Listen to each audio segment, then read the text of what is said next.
তো বন্ধুরা, এটা হচ্ছে টেকনোর স্পার্ক 20 প্রো 5G। তো এটা আনবক্সিং করা হচ্ছে। তো ফার্স্ট লুকিংটা আমরা দেখুন। আমি ফার্স্টে ভেবেছিলাম এই যে গ্রিন কালারটা, যেটা তো ব্যাক সাইডটা তো গ্লাস ফিনিশিং হবে, বাট যখন হাতে বার করলাম তো লুকিংটা একদম অসাধারণ। একটা লেদার ফিনিশিংয়ের উপর আসছে, খুবই সফট অ্যান্ড কী বলে একদম হালকা যে স্মুথনেস যে আছে না, খুবই স্মুথ একদম ব্যাক সাইডটা।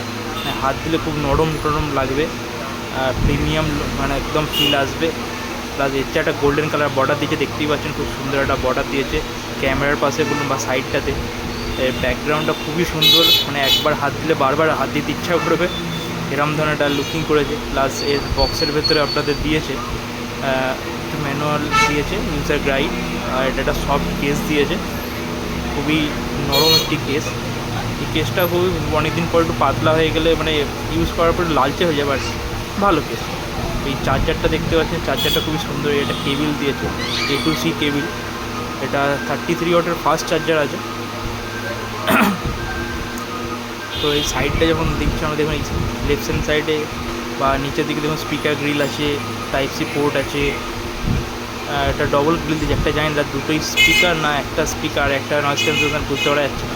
তো রাইট হ্যান্ড সাইডে ভলিউম আপ ডাউন বাটন আছে, আর পাওয়ার অন অফ বাটন।